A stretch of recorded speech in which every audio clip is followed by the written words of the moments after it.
Alright. We're live. I'm not really sure what the name of this podcast is yet. We'll figure that out later.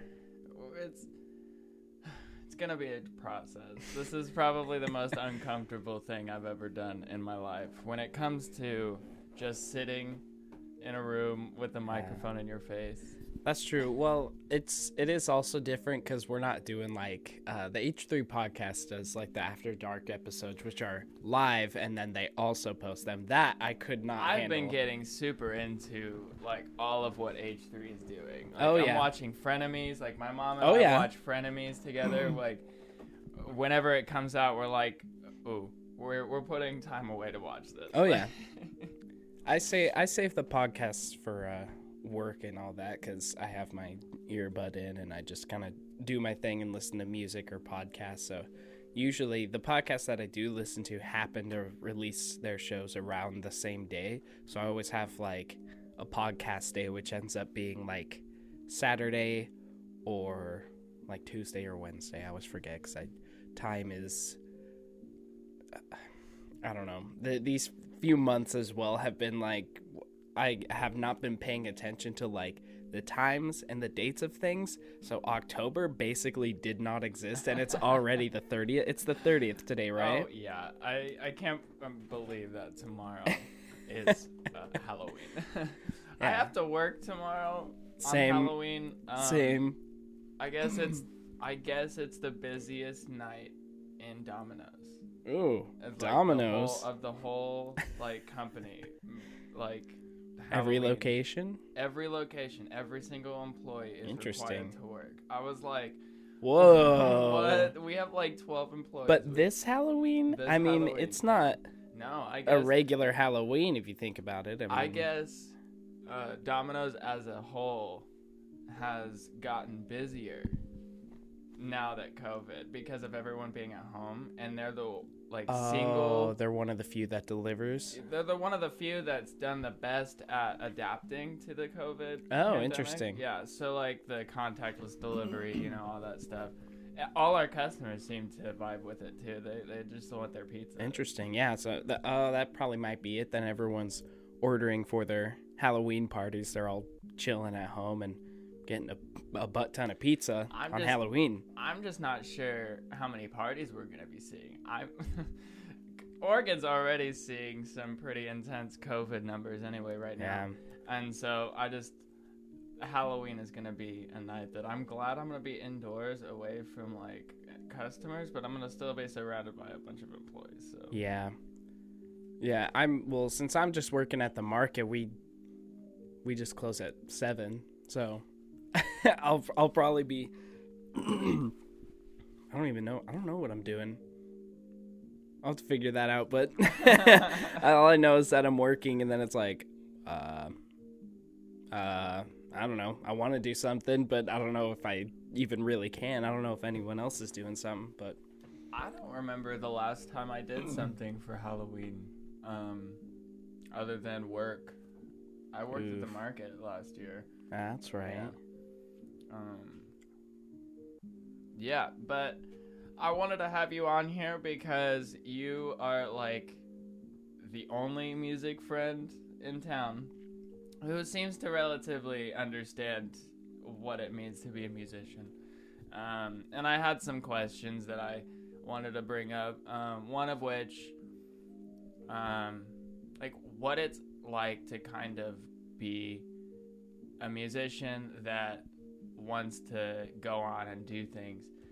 What's it like being that kind of musician in a small town? Like growing up. The worst. I don't know. This I would think I'm gonna kind of dog mop in here for a sec, but a lot of my peers and a lot of the people around here, I won't say a lot of the people around here, but a lot of the people in my class that I kind of basically grew up and graduated with, when I told them that I was in a band with Keith Wilson and Brody, they kind of really didn't care at all. So it was like, yeah, guys, I'm in a band. We're gonna probably start playing shows this summer. You guys should totally come out. And everyone kind of left for college anyway in the summer, so it was like I don't think they could have come out, but either way that would have happened, and that's fine. If you're not even in the same state, don't try and come out to a show of You guys have had 5 people. You guys have had a large amount of numbers or shows this year. Yeah, Like, we pretty were decent amount of. We were trying exposure. to play as many gigs as we can for that reason. We were like, okay, we're a new band. We just kind of have this little set thing, but we want to play a lot of shows because, after the first show we played, we had a lot of fun. And we were like, we should do this a lot. And then we got in touch with the Jaeger Bums. And we just kind of started basically opening for them all the time at the Imperial, I think. Yeah, just at the Imperial. I think we only played a couple shows with them, but... And then you had one house show, or I believe we had 2. We had one at Will's place, which was it was right as the that massive smoke cloud rolled in and stayed for a week. It was that morning. Okay. We woke up, we went to...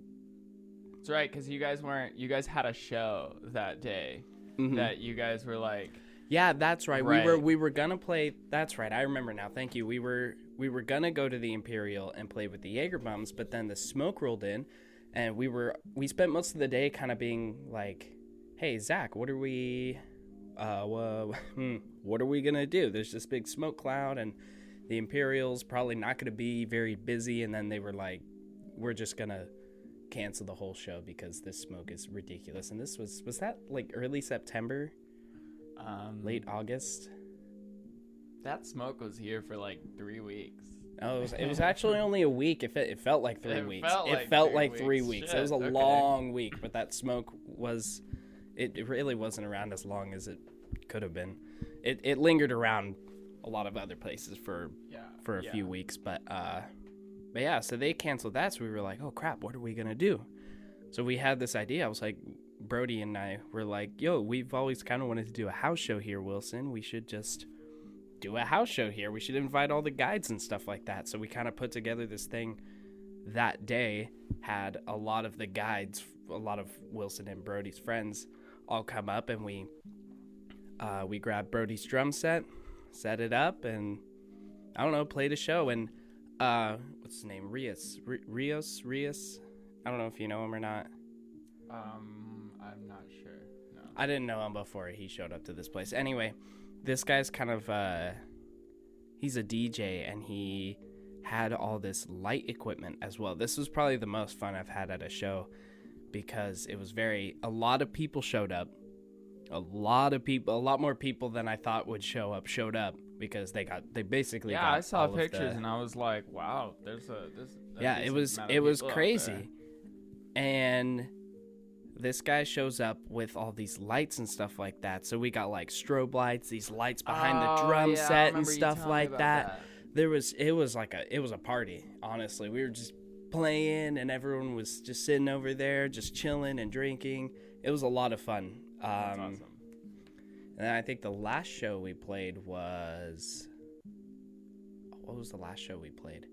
It was at the White House down there, that kind of sketchy guide house right next to the skate park. Oh, yeah. Yeah, we played there out on their porch. It was Roxanne's birthday the next day, but they were rafting the next day, so they were like, well, let's play a show here tonight. So we played for that. Roxanne's kind of cute.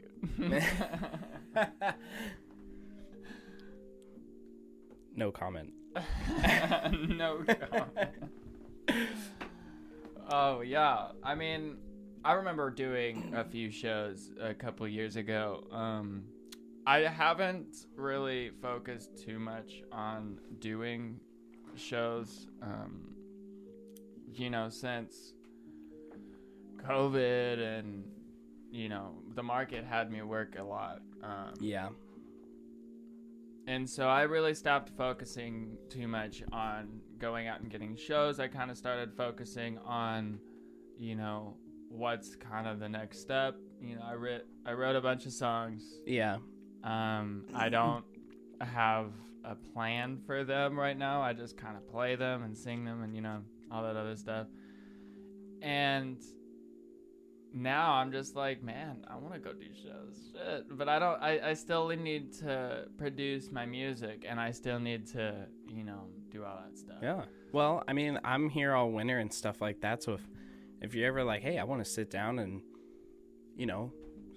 kind of polish some of these songs, hit me up and I'll come over and help. And then definitely when we're playing shows next summer as well, you're totally also invited to play with us. And rock on, dude. Yeah. Hell yeah. Because, I've been listening to a lot of Mac Miller, right? And what I've noticed a lot about his music is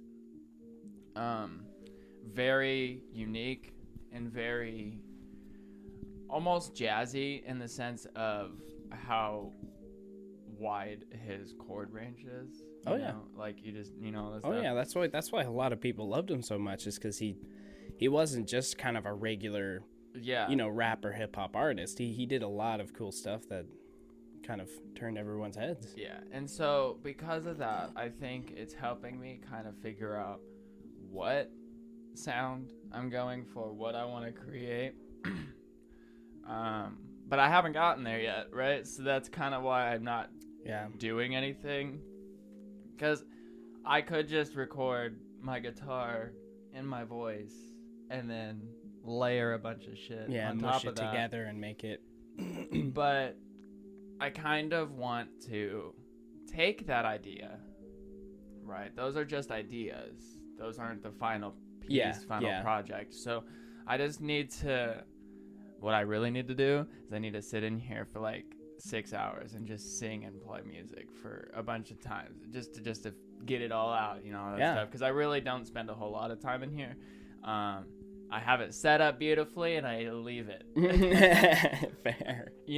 But I think, getting involved, pushing myself, to actually learn a DAW that's super complex and complicated, but allows you to do so many things. Oh, yeah. When we go do shows, dude, I'm ready to come out with some really quality, good sounding stuff, like, the kind of stuff that,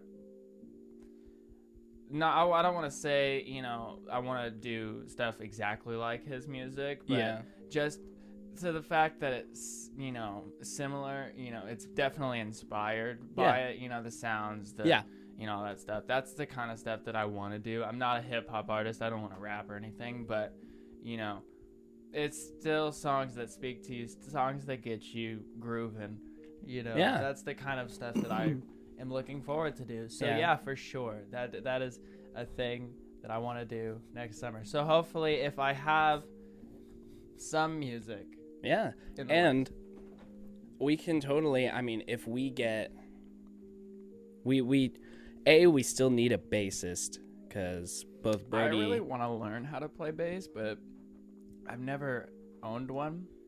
Neither have we. We've been. Keith had a fretless bass and he hated it because it was fretless, and he had a very hard time because a lot of the stuff was super simple, but it was just hard. It's fretless. It's not like you could just kind of go, oh yeah, especially with someone who hasn't been playing the bass for 20, 30 years. It's not like he was a crazy jazz bassist who was just like, oh no, like, I don't know, however inches across the fretboard is this right here. No. Because a lot of the stuff was just kind of simple, like, oh, A, or like, C, A, G, or whatever like that. But it was like, but which fret am I even on? And then it was like, since it didn't have the actual fret pieces, there was connotation to it. A lot of times it was the right note, but it was like flat or sharp, depending on how far up that fret zone he was. Yeah, there's a specific stock sound in here called the fretless board, and every time you play it, it drops down flat. Like you hit it and you can hear it, and then it'll go, it'll go down, and I'm like, ew, why does anyone want to play this? That's what was happening to him, and he was not having fun with it. So now it's just Wilson, Brody, and I, and It's fun. It's not like, it doesn't sound terrible, but whenever we would play with, we practiced with the Jagerbums. I think we only did it once, but they had a bass there, and we played a little simple jig that we always kind of play, and one of their players played the bass for us, and it totally elevated, and we were like, man, I wish we had a bassist. Honestly, we used to make jokes in school about how, like, bass players are nothing and, like, they're the least important. I honestly would argue that bass players are more important than the drums. And that's the reason why I say this, is because there's a lot of songs out there that don't have bass in them. And if you just put them in a DAW and then you just throw a bass in there, it makes the song sound so much better. Oh, yeah. And I'm just... Oh, yeah. It like... And for certain genres as well, Yeah. drum is basically just like, oh, you're keeping a beat. So if the beat is so simple, just program it and don't waste some poor drummer's time just doing a simple, like, gets it for, like, a whole 3.5 minute song. Did you know that there is a microphone that is a MIDI microphone? There's, like, some sort of ringing in there, and I don't know where it's coming from. Sorry to anyone who is just hearing that constant ringing. I don't... It's like there. I hear it. So I apologize if that gets too annoying. You can book out now. Just make sure you hit the like button and let people know that this podcast is shot with good quality peeps. Okay? God, that is really annoying. I really gotta figure that out. Hold on. Drink my coffee. Oh, there we go. We fixed it. I don't know how, but it went away. All right. So, what were we talking about? I was saying something. Oh, crap. Oh, no. I think we should pause this and go back and listen to figure out what we were talking about. That might be a good idea. But I almost don't want to. Oh, you were talking about the MIDI microphone. Right. thing. Okay. Cool. So yeah, Andrew Huang. He's a YouTube artist. Well, he's not just a YouTube artist. He does his own music. He's been doing it for decades. He's classically trained.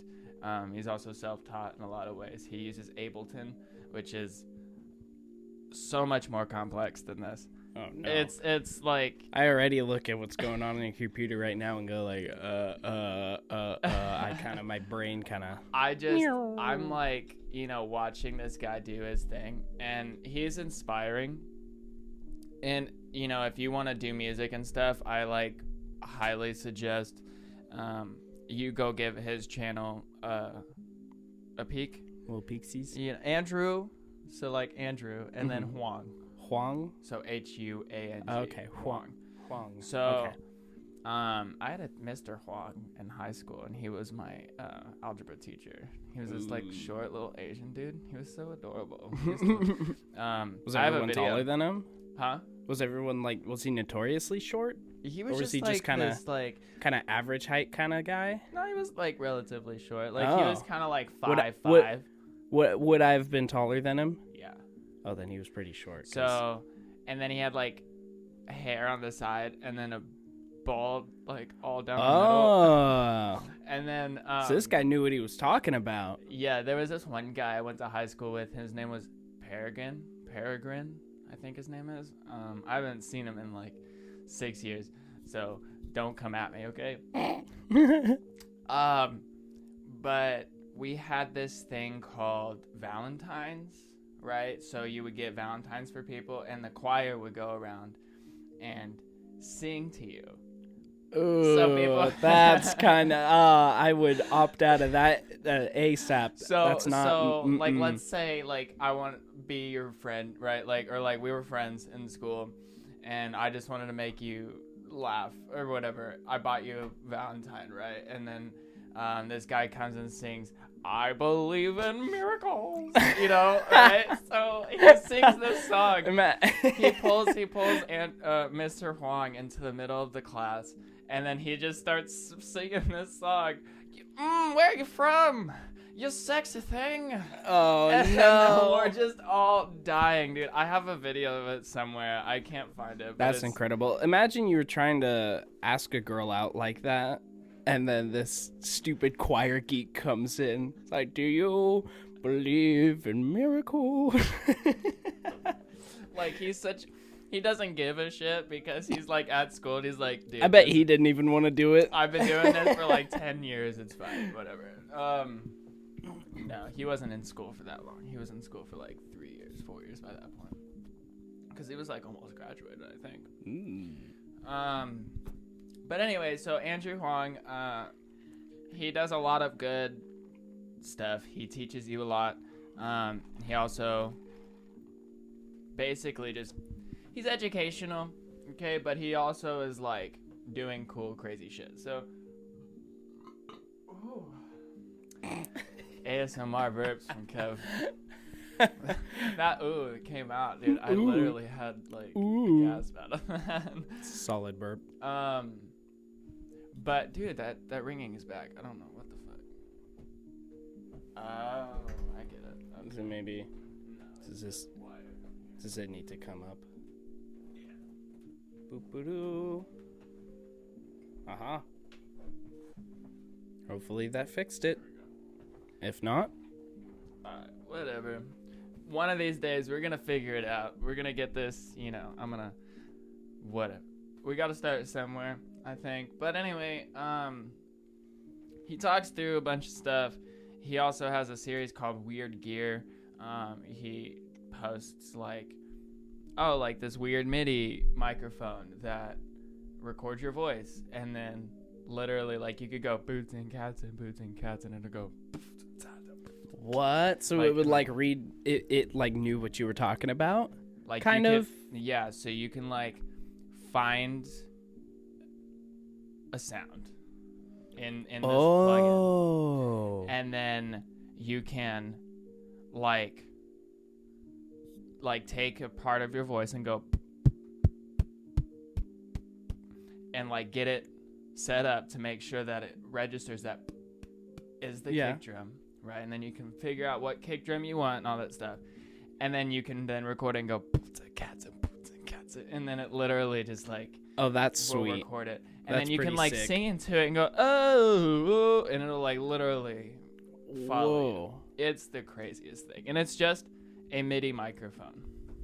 Is it even expensive? I didn't look at it. Let's find out. I bet it is. But yeah, and so he kind of does stuff like that, and then he has a class that I'm actually enrolled into that I haven't been a part of. So what up, Andrew? Your class is awesome. I'm just not involved in it right at the moment. I've paid for it. It seems like I've wasted money. But I really haven't, because I just haven't used the product yet. So I'm involved in your class. I'm just not in your class. Okay, so Fair enough. that's basically what college would be for me. That's why I didn't go. All right. So let's see. Yeah. Okay. So it's called Voclia, and it's that thing. It has its own it has its own software that like Its own I whole think, thing with it. yeah. Interesting. So create beats with your voice. Oh, come on. Trigger drums instantly by making any percussive sound, beatboxing, clicking, clapping, or even the sound of your homemade drum kit. Quickly sketch out musical ideas. Have more control over your sound. What is the Doubler Studio Kit? A voice to MIDI controller. Desktop stuff. Fuck me, dude. Desktop software. And it comes, I guess, with a custom microphone, so it only works with that. So play software instruments, manipulate effects, and trigger audio samples through the pitch, timbre, and percussive sounds of your voice. All in real time and straight into your DAW. Ooh. How sick is that, dude? Like, you literally you don't even have to have any instruments. You don't just go, have. You literally could do that, and it was like the craziest thing. I'm like thinking, I need to have all this equipment. I need, in order to have all this, I literally could just buy a microphone and just sing. But what's the fun in that? I mean, it's probably a little fun, but imagine creating a whole album. That would be a really, really cool challenge. Like, maybe one day on my YouTube channel, I'll create like an entire song, and I'll dedicate like an entire episode or that'd show. be sick. Like, make an entire song using just my voice and like full on like song. That'd be sick. That'd be a cool challenge, and that once I learn how to, actively do what I need to do and what I want to do. Cool thing is, once you learn, you can once you get past the hurdle and you kind of get it, it's a lot of fun. And you can build your songs. But it's that hurdle and getting over that really is the most tricky and challenging part. Because this is probably the steepest learning curve I've ever had to do. Like, every time I sit in the DAW, like, and go into a session, I just feel like I do the same thing and I look like a deer in the headlights.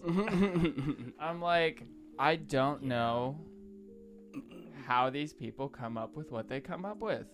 It's great. I think a lot of it has to do with they've been, they probably had all this kind of stuff probably, at an earlier age than you did it. So they've just been sitting there and playing with it almost every day for like an hour or something for years. And then eventually they just got it so mastered.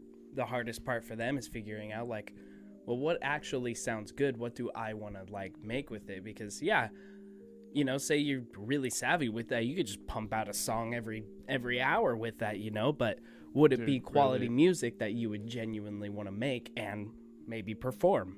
Right. There's, Phineas, right? The producer and Billie Eilish's brother. Phineas. He's the guy who produces all her music. Oh. But he's also her brother. Oh. And so he's been he made the entire When We Sleep, Where Do We All Go album through Logic. He's created all of the songs through Logic. They actually have a template or like the song Ocean Eyes. You can actually go through and see what he did. Like they have a demo track of Ocean Eyes, so you can actually see how they came up with. Oh, that's sweet. But it's just like, here's the thing. Not only do effects, the placement, like one after the other. Yeah. And if you switch them, they all manipulate the sound in a different way. Interesting. Right. So let's say if you had like a reverb delay, and then like a tremolo. Mm-hmm. Like that. Don't come at me if I'm getting this wrong. I'm just starting. But what I think happens. So let's say if you had that chain, reverb delay, tremolo, or whatever. If you go like tremolo, reverb, delay, the sound that comes out of that signal is going to be way different. It's going to be different than the one you had before, is because the signal, it goes in a linear fashion. Yeah. So it's like, so it's just this one thing passing through all these different manipulators and then coming out the end. Yeah, and so that's another thing that I don't understand. I'm like, how do you know what comes first? I'm like, is it just an ear thing? I think it's definitely a lot of experimenting and just seeing what sounds good to you. What do you like? Because I don't think there's really. But I get so nervous because I'm like, what I like will probably be what everyone fucking hates. So I'm like so nervous. I get so caught up in my head. I'm just like dying inside. I don't know. So I haven't really heard anything that you've made with this thing yet. If you've even really made anything yet. I've made some stuff. I played around with loops a little bit, and there was this little thing that I came up with that was a pretty sick vibe. And for like a few days, I just had it on constant loop in my head, and I was thinking of like this sick killer bass line and everything. Ooh. Like I could hear it, and I was like kind of inspired. I was like, okay, cool, that's kind of sick. But then I went back in and made something completely different, and then it was like shit. So I was like, oh shit, okay. So it's like I just gotta maintain the level of excitement as well as energy towards it, and not get discouraged. And yeah, the discouraging part is a lot of what Because what it's like, sets who me am I back when kidding? Like who am I kidding? Like how many people go after and try to do what we do, you know, and want to do in the world, and how many people actually succeed in that? Like it's so well.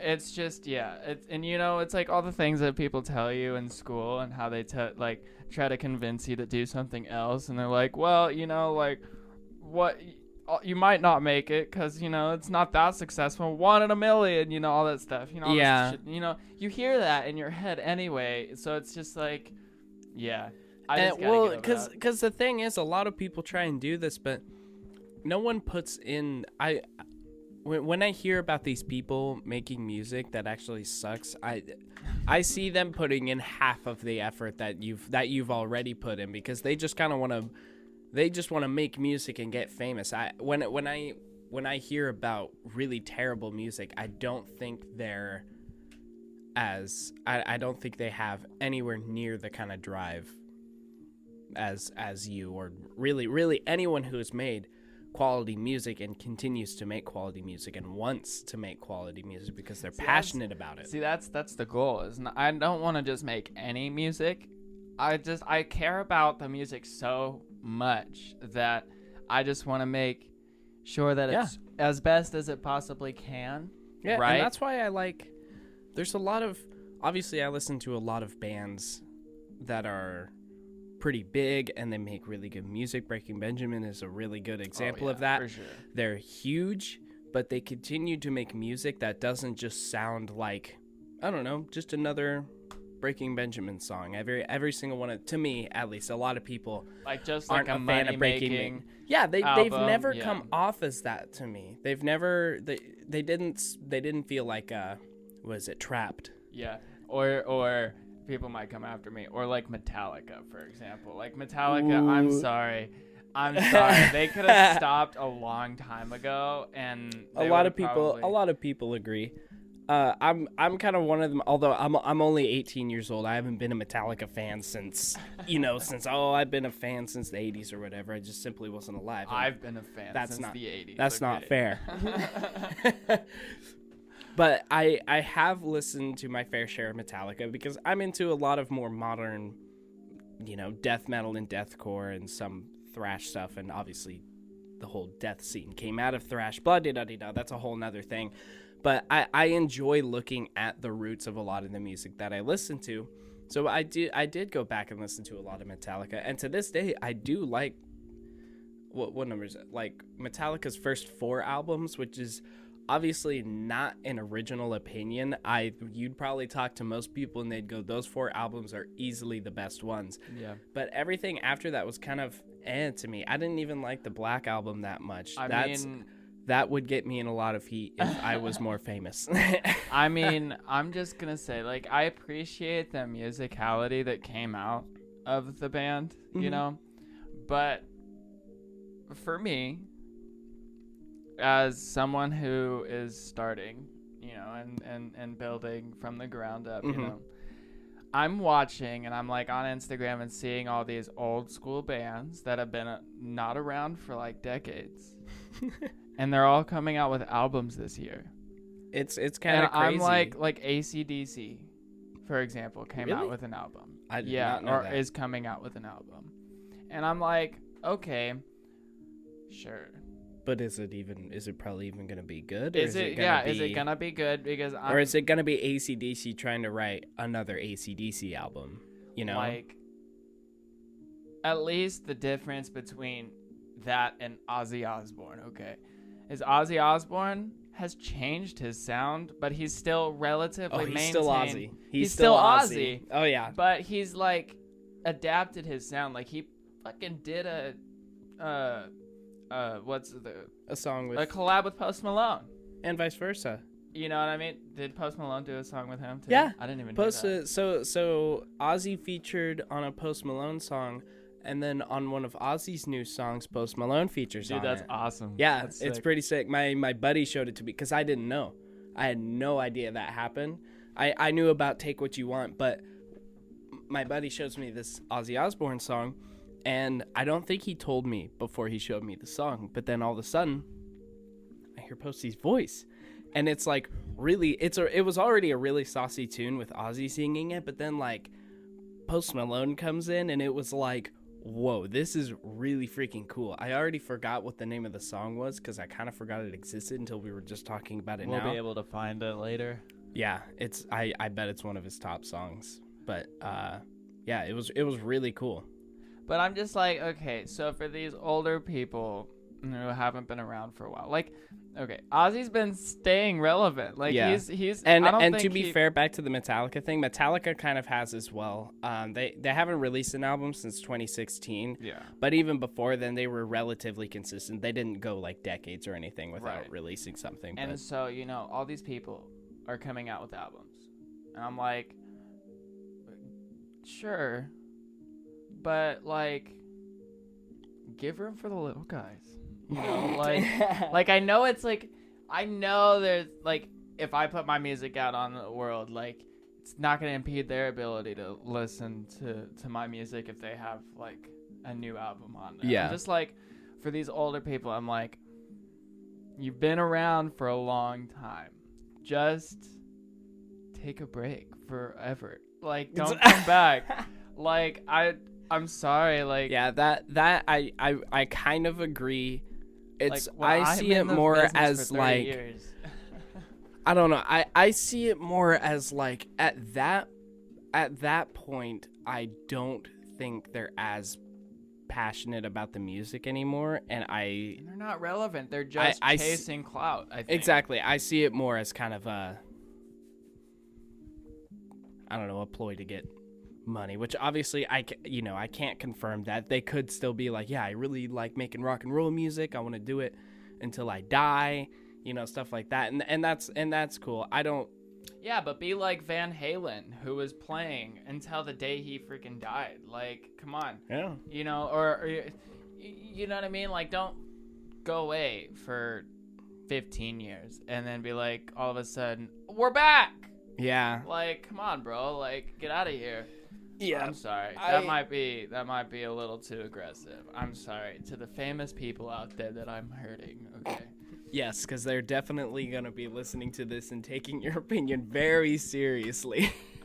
Some people later on in life might find my opinion valuable, but right now, God, I hope so. right now, I don't think people are caring too much. No. I'm not relevant. Very much so. Oh, neither am I. Hardly. Yeah,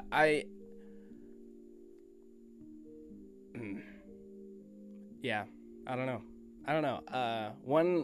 One band I actually think they've been like sort of consistent, but they're also an old school thrash metal band, Testament. Have you heard? Oh, yeah. Yeah, I have recently did I say recently? Recently gotten into Testament because a few years ago when they released Brotherhood of the Snake, I wasn't really a thrash fan before or anything like that, and my buddy Cal shows me the title track Brotherhood of the Snake, and at the time I was listening to stuff like, God, I don't know, what was I listening to, like Beartooth and Of Mice and Men and like Fit for a King, so like some really like core stuff, a lot of like song I ever chuggy, screamy kind of stuff. The first song I ever learned was an Of Mice and Men song. Ooh, Yeah, which one? It was one of their more mainstream Like songs. Second and Serving? No, it was So the music video was a video of them playing on stage, and it was of the song. I can't remember the name, but it's super mainstream. And if I tell you, You'll be like, "Are you serious?" Was it like, would you still be there? No.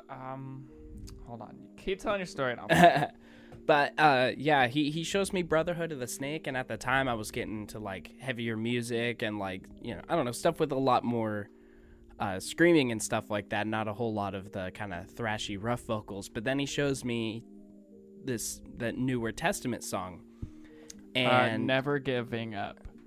I don't think I've heard that. So it's actually pretty sick, but it's when I told I worked at Journeys at the time, and Journeys plays like super mainstream Oh, yeah. music. And when I told people that I learned the song, people were like, "God, you're so lame. You're so mainstream." basic. I'm like, okay. You're so basic. They're like way to be like everyone else. I'm Aww. like, okay, I didn't know that. I just thought the song sounded cool. All right, guys. But yeah, and then I kind of got into that album a little bit. And that was in 2016 that album came out, and I was like, man, this song's pretty rockin'. And then this year they released another album because they're actually staying pretty consistent, and their sound, I don't know if it's really changed or not. I haven't done too much research because again, I'm not super into that old school thrash stuff. I'm not a Slayer fan. Fight me. I don't know. I was never too huge into like Slayer, Slayer's Anthrax, not- and Okay, the only Slayer song that I know is Raining Blood. that's the only Slayer song everyone And that's knows, because of Guitar Hero 3. Yeah. That's like why I know most of the rocker songs that I know is because of Guitar Hero 3. Hey, that's what I mean. I owe a lot to Rock Band for It inspires me. it. It inspired me as well. Like, I was just like, so, like, that was the game that I played growing up. Mhm. Like, I didn't play any other game, and I played that game all the time. My mom was like, every time I hear Even Flow by Pearl Jam, I just think of that video Banger. game. I'm Banger. like- Banger. Oh, we love Even Flow. My dad likes to make fun of that song when we play. He loves the song, but every time he plays it in the car, he'll go, yes, and he'll start like doing that in this ridiculous voice. It's so funny. Don't you love dads that make fun of like everything that Yeah. you do? It's funny because I also make fun of a lot of the music that I listen to and love. I'll listen to like, God, I don't know, like an Infinite Annihilator song, and he'll be doing this like kind of weird screechy high, and I'll just go like, meh. I'll do that with it and like make fun of it, but like I'm also really into it, so It's funny. Yeah, I don't know. I really want to make an impact in the music industry. I just don't know what kind of impact I want to make yet. I just know I want to be a part of it. And I know that, like, I want to own a record company one day. That is the goal. I'm not going to say the name of the company because I don't want anyone to take the name of my company. Ooh. Because it's still not a company, and I could still do it. And it's been a dream for like years. It's actually kind of a common thing for artists to make their own record companies. Like Will Swan from Dance Gavin Dance and like 40 other Swancore bands has. I mean, they. I'm actually not sure who like owns it or who created it, but I'm gonna give Will Swan the credit here. They have a record company called Blue Swan Records. After Dance Gavin Dance like super blew up and like that whole style got popularized, there's a million other kind of Dance Gavin Dance copycat bands. Another one is Jesse Barnett, the vocalist of Stick to Your Guns, has a record company called Other People Records. Weren't they the at the show? Yep. Yeah, they were at the show. You saw Stick to Your Guns with that's us. why I remember that were name. They were the really political ones that probably got the crowd going, and he told us a bunch of speeches like every other song. Oh, yeah. Yeah. I remember him. They were really good. Yeah. They were really I good. super recommend Stick to Your Guns if you're into just kind of anthem hardcore kind of stuff. And I'm going to be completely honest. I will never go back to a metal show. oh, I was so Well, you still have tickets to Dance Gavin Dance. Guess who's playing? Issues. Veil of Maya. Ooh. They're a heavy metal gent band. So I know Veil of Maya. yeah.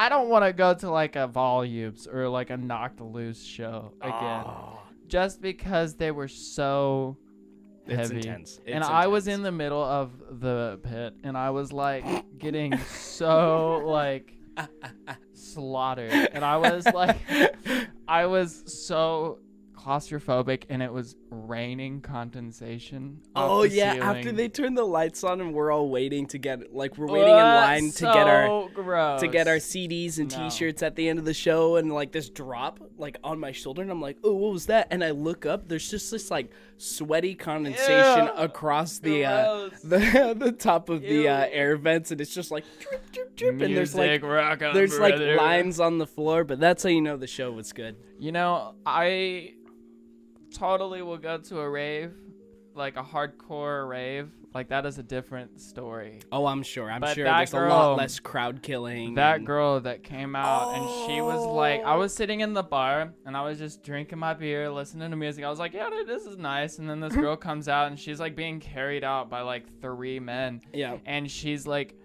her face is just bloody as fuck. And yeah. I'm like, well, oh my God, dude. Here's the thing. That's the only time I've ever seen that, and I've gone to like, I don't know. I lost track of how many shows. Not as much as probably someone who's older than me. I like the music, but shows aren't for me. But it's harder to get bloodied than you'd think it is. You'd have to do something stupid. So because that's the second time I saw her getting carried out, because she passed out before that. She got knocked out or something, had to be drug out, and then I saw her back in, and then she got carried out a second time bloodied. I heard she fell, and people were like just stomping on it, like just because they didn't see her. That's what I heard. Oh, that sucks. That I've been in that position at the Beartooth show. Okay.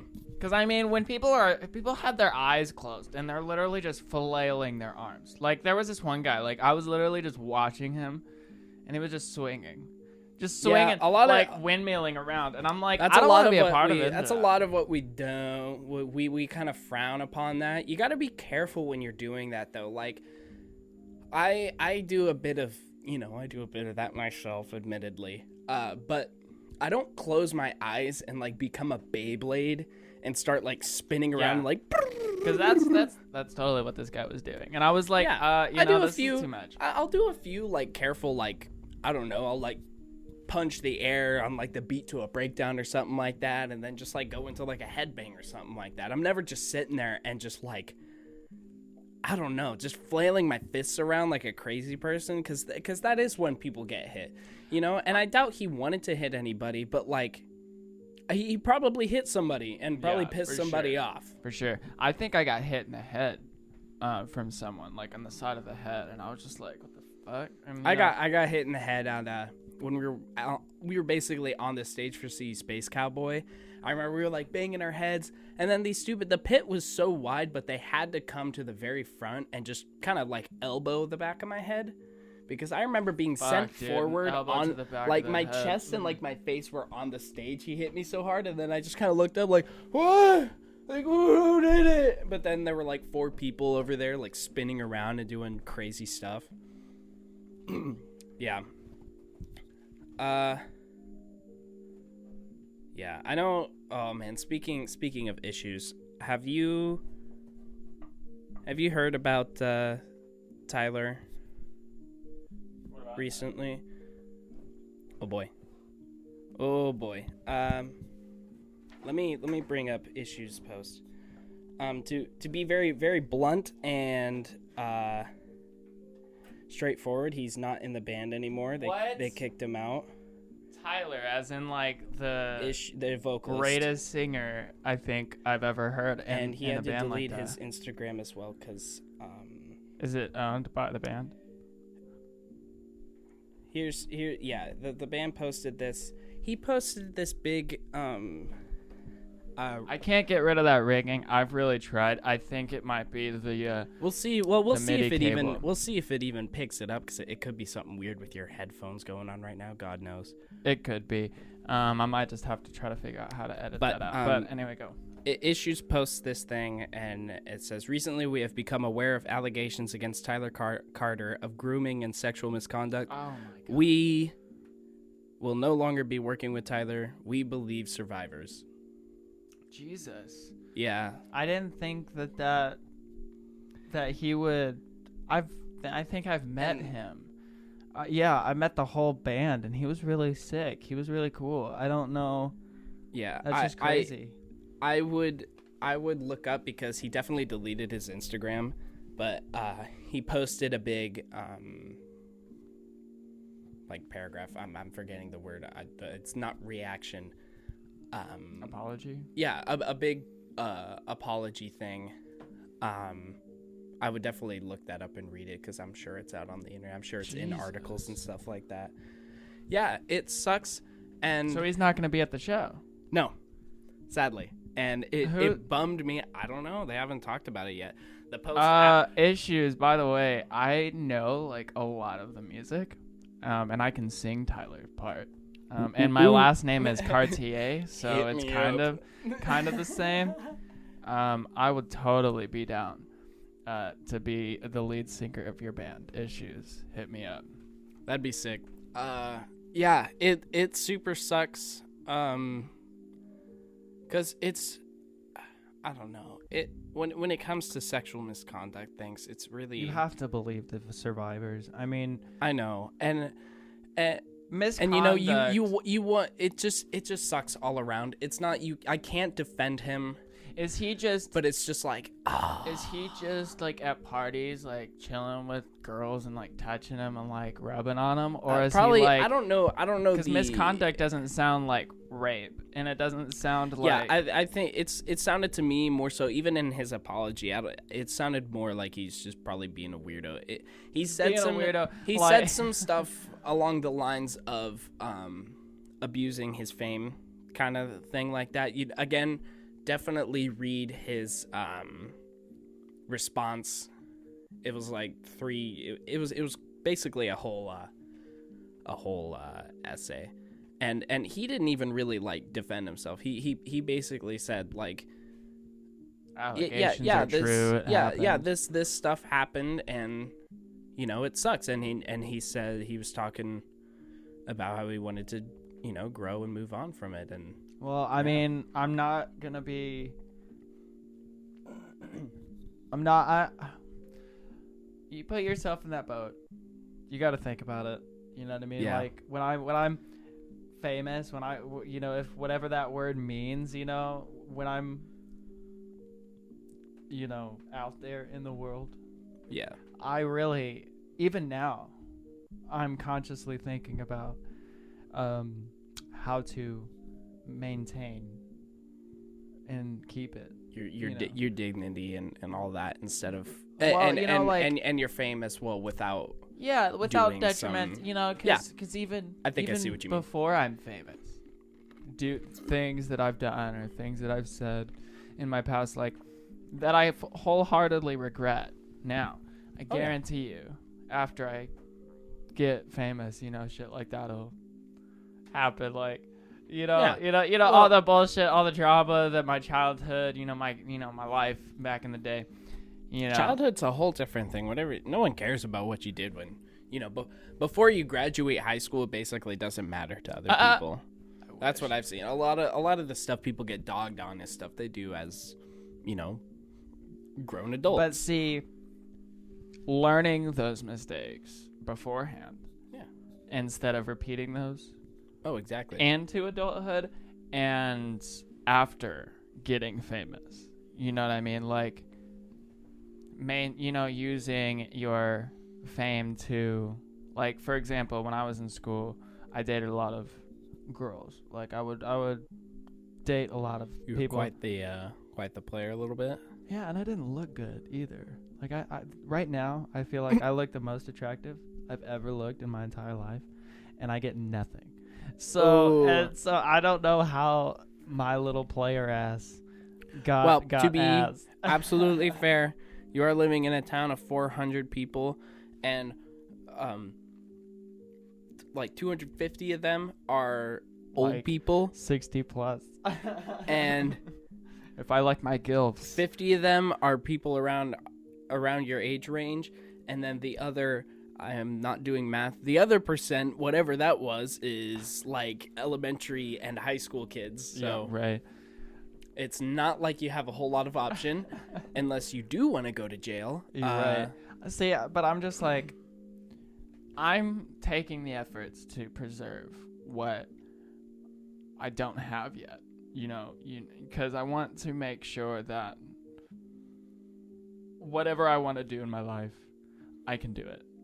And not have Without- something that happened, years prior come back and bite you in the butt. Exactly.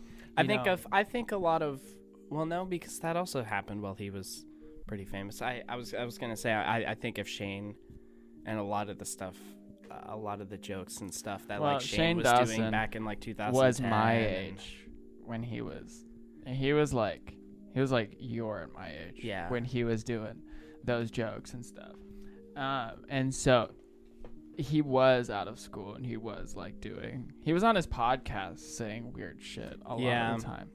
So I think that's a little different because that's what I was saying. I was like, well, I think that's a little different, but I guess that's just such a hard it situation because sucks. It sucks. I so really much. enjoyed his content for the most part. So do I. Except for all the shitty, child all those content. jokes. Like, well, and how many and jokes? Like, it's literally like constant throughout his it career. was, and a lot of it he I'm not hadn't saying he's ever made- touched a kid, but I'm just saying there's there's a point where implications. it goes too far, and he, from what I've seen, he hadn't really made jokes like that for, I don't know. It's been a minute, and then all of a sudden it came up. Not to, Yeah, he's he's had a good track record for the past, I don't like 3 so years. Yeah, dude. My If you time, go back, again, if you is- go back to like when he was making content with Jeffree Star, oh, dude, I'm telling you right now. Is it I'm bad? like, Was no, it- I'm just like, holy shit, the views.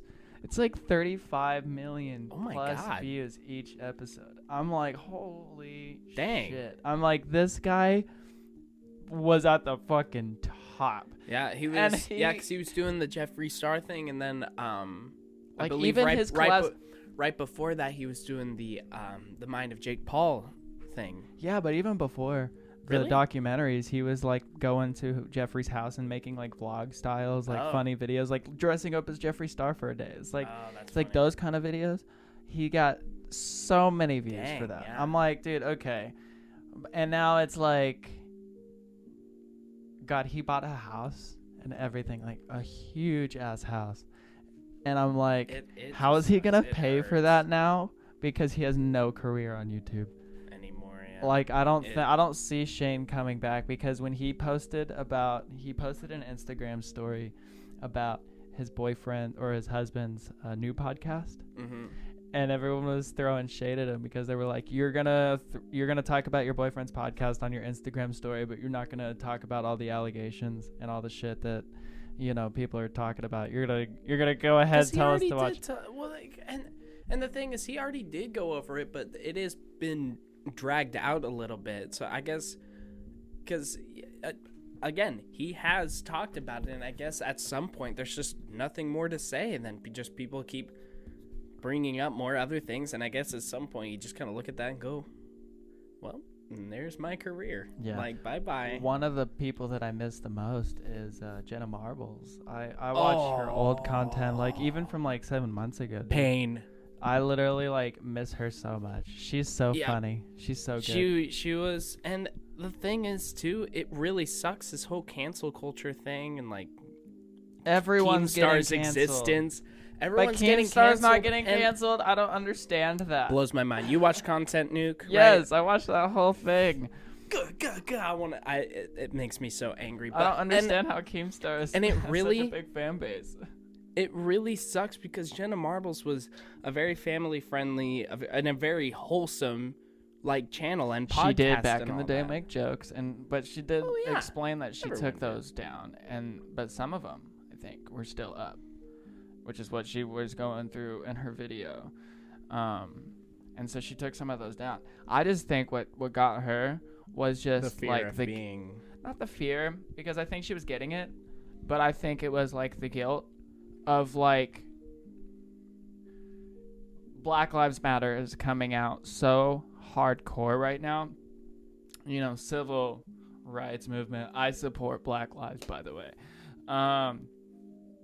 You know, and the intensity of like, it literally feels like we're in this fucking 60s, dude. Yeah, the atmosphere is very intense right now. You know, and with so everything, everyone's very. I could just imagine being her in that situation and just being like, And going, feeling going so through bad, something being, kind of like minor as well, because I don't think she was gone after as hard as no. like Shane or everyone else. See, was. but as a person of empathy, or like as someone who feels other people, like, you know, like I know for a fact Jenna Marbles is an empathic person. Like, she feels a lot of stuff too. Yeah. So just like the feelings alone, I could just see overpowering and being like, God, I just feel so bad. Like, all this stuff is coming out and Just sucks. you It know, and sucks. I made jokes like that, and like you know, all this stuff, like even when I was growing up, like I don't want to, you know, it normalized this kind of behavior, but I do remember when I was a kid, all of us joked about races. Like it was Oh yeah. like, you know, it was always a thing. It was like, Oh yeah. it was always a joke, you know, Yeah. but it was never like, And I do friends- think. Pardon, dude. No, we're good. Sorry for interrupting you, but I think there is a huge difference between making those kind of jokes as like a middle schooler and early high school and making it as an adult, because then you make the jokes, but I definitely think there's as kind of fucked up as it sounds, there's kind of an innocence to it, because yes, you know, we all made those jokes, but there wasn't at any point, because there were so many people in my school and in my what small friend group was there in middle school, that I don't know, they made jokes about themselves, and there was still a very, you know, not to, oh, that sounds really stupid, because like, oh, I'm a racist, I have black friends. That's almost what I was gonna say, but there was still a lot of love there, and also as a middle schooler we would make those jokes, but God, I didn't understand the concept of real hate. It didn't seem real to me. It was like, haha, yeah, funny, but there was just so much I didn't understand about how much hate was actually right in the world. So we never made those jokes with, you know, any sort of malice. yeah. I just think, you know, learning from your mistakes and changing that behavior in adulthood, not repeating your childhood mistakes, Exactly. and just vowing to be just like a good, decent human being. Yeah. Like, that's just the goal. You know, that's my goal. You know, I don't want to hurt anyone. I don't want to harm anyone. Exactly. And I know in my past, I know in my childhood, I have, right? Oh yeah. And so We all have, I'm sure. you know, I do apologize for all of those things, you know what I mean? And so into my adulthood, throughout my career, I have to maintain that level of censoring Yeah. of Censorship and sensitivity and every single thing I do. I a, have to a, watch. a better word for it, because when you say sensitivity, it just sounds like you're trying too hard to Walk on just eggshells, not but- yeah, exactly. I would say mindfulness is probably a way better way to yeah, put just it, not be a because- total jackass dickoid. Like, exactly. you know, just be a good person. You know, like, I'm still 100% agree. going problems. Like, I still get angry and I still get frustrated. and I fucking broke my hand because I punched the floor. Dude. That's so. Like, what kind of idiot does that?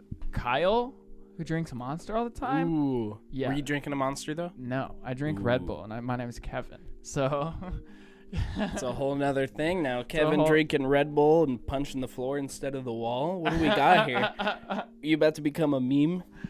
That is one of my goals in life. To be a meme? To be a meme. I know I've made it in life when I become a meme. I'll walk around and feel like good. You seen do you follow Jared Dines on anything at all? Yeah, I'm subscribed to his YouTube channel. Oh, good. Do you follow him on Instagram? I think so. He's going through really it. Funny. I love him. I love Jared Dines so much. He's such a saint. His like the different guitar players and then the different kinds of drum setups. Those are so old, but they're still so funny today, so funny, dude. Sometimes I'll go back and look at him and still chuckle. But lately, he's been going through like his fans are all like, "Oh, Jared Dines OnlyFans? Jared Dines OnlyFans?" Like he's just getting basically harassed by the entire fan base for an ironic OnlyFans. It's so funny. I would probably subscribe. Dude, I totally would. I'm just gonna say that right now. Oh, it's so funny. It was like this past whole week he's just been getting spammed so hard by probably millions of people That's that are awesome. just like Jared Dines OnlyFans and DMs and That's awesome. It's funny. That's awesome. It's a huge joke. Well, anyway, we've reached that after 2 hour mark, or that after single hour. We have not been shooting for 2 hours. Oh God. It started at 1. Why? I don't know why. It should have started all I at was 0. wondering. I did see that one, and I was like, Maybe it's because it's like the first hour, and now we're on the second hour. But I don't know why it wouldn't just go from like 0 to 59 and then change to 1. Anyway. yeah, well, because the rest of the numbers just count up regularly. Yeah. Interesting. But we've made it past the hour. Is there anything that you would like to say? Final remarks? I don't know. At first, when coming into this, because I don't think either of us have ever done a podcast before. Nope. I've only watched or listened to them. But yeah, same. And my biggest fear was like, man, am I A, charismatic enough, or B, interesting enough to actually keep a conversation that other people want to listen to? But after sitting here, hopefully when re-listening to this, we're not like, oh no, that was garbage. But I don't think it'll be like that, this is a cringy podcast.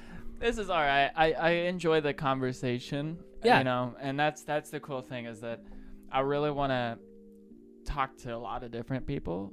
Oh yeah. You know, I want to try to, you know, grab the minds of other people, potentially inspire myself and others, you know, while still doing something creative. Oh yeah. I'm not doing anything musically really right now.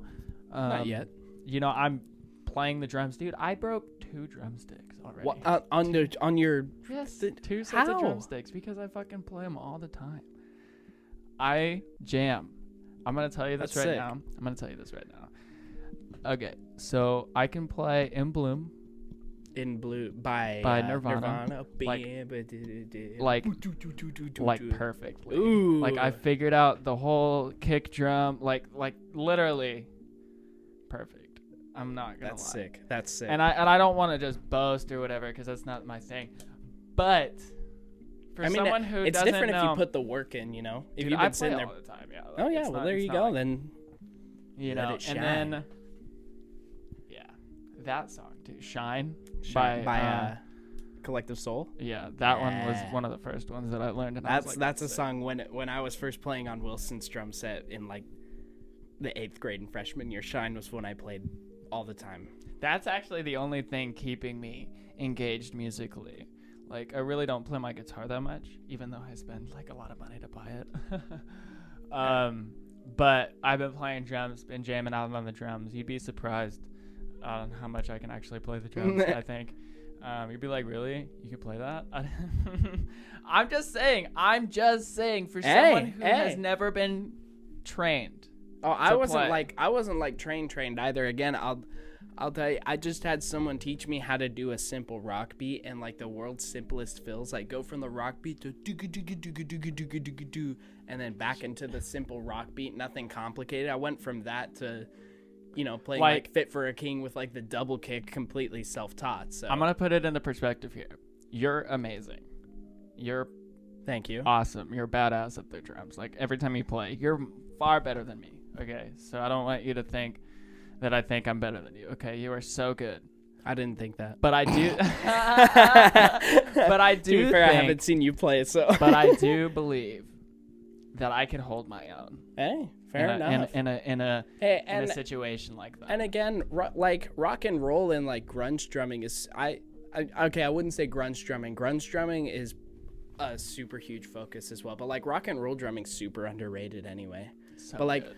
like the drummers for like Pearl Jam, Soundgarden, Audioslave, Nirvana, those kind of stuff.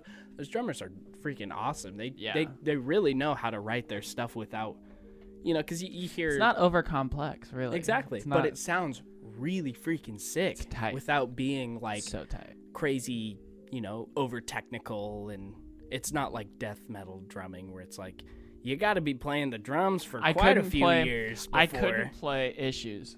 Any type of Issues music. Oh, the drummer is the crazy. drummer, Josh Manuel, I think is his name. So good. Yeah, so good. Their newer album, Beautiful Oblivion, is a lot more simple, but that's because it's obviously a very different style. Have you heard the album all the way through? I haven't. No. I want to sit down and listen to it with you after this. Okay. Yeah. Sure. Because it's absolutely one of my favorite albums of all time. Okay. It's funky. Funky. It's funky. I like it. And funky. it's groovy. It's really cool. Tapping Out is the only song with their guitarist on screaming vocals. Otherwise, it's all Tyler doing his saucy work. So I wonder how that works. Because even with Michael Bowen being kicked out of the band like a couple years ago, and I wonder how the royalties work and how they get paid, and if they do still get paid. I think a lot of that goes through the record company themselves. So I think Tyler will always But none of what they come out with after that. Yeah, exactly. Tyler will be getting royalties for 3 albums and everything. Forever. Exactly. Right. But everything after that has nothing to do with him. Of course he won't get royalties for that. He didn't do anything with that. So. But I'm just like, but he did though. Like, he was such a huge part of the band. Like, he was. That's true, but he made. I'm sorry, like, he was there before the drummer was. Yeah. I think. Vocalist switches are very hard on a band because a vocalist does end up being a lot of the personality of the band because, drums and guitar. It's hard to do stuff that sounds like where you hear the drums and guitar and you know what band's playing it. A lot of it comes through the vocals. And I would say most, if not 100% of it comes through the vocals. So vocalist changes are really hard on bands. Unless you're Dance Gavin Dance. In that case, you'll switch vocalists like 3 or 4 times and still make it absolutely huge and have, 11, 10 albums. So good. So good. It's crazy to me, so dude. Good. Because every time I've seen bands switch vocalists and then down the drain, except of Mice and Men as well. Their old vocalist was absolutely brilliant. I'm not a fan of Aaron Pauley as much, but they're still like huge. After Defy came out, their fan base blew up. It was crazy. I was like, but he's not as good. Yeah. I think now going back to AC/DC, where they're actually like probably one of the most notable ones, of the bands that were able to stay relevant. And after an artist or a singer switch, because they were able to find a guy who sounded like exactly like and the thing is, he sounded like him, but it's not like people disliked either one. They both got, I would say, pretty equally famous. Like, yeah, they're I'm forgetting his name. What's the first vocalist? I don't remember. I don't remember the current vocalist's name. I'm bad with names. don't come It out sounds here. like something I should know, but again, to emphasize, I'm not Probably Mark something. I'm like not Mike. as into.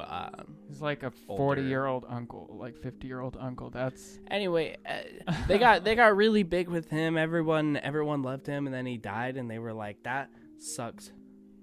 That sucks so much ass. Everyone, it was sad. I'm sure it was, not that I was around for that, but it was sad.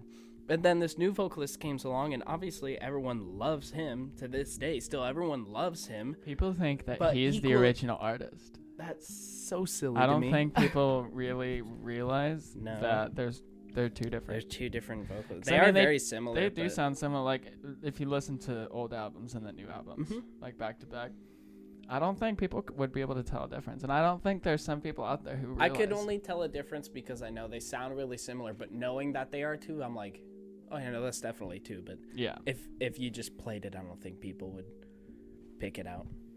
Yeah. Most people tend to know though, because I mean, AC/DC is huge. They're absolutely such a massive band. They're coming out with a new album soon. Yay for that. Hopefully it sounds Yay. good. I just want to I'm going to stay hopeful for old bands, okay? But until next time when we meet again, again, I still don't have a name for this podcast. We'll figure something out. It'll be good. But yeah, I think it went well. I would agree. I enjoy.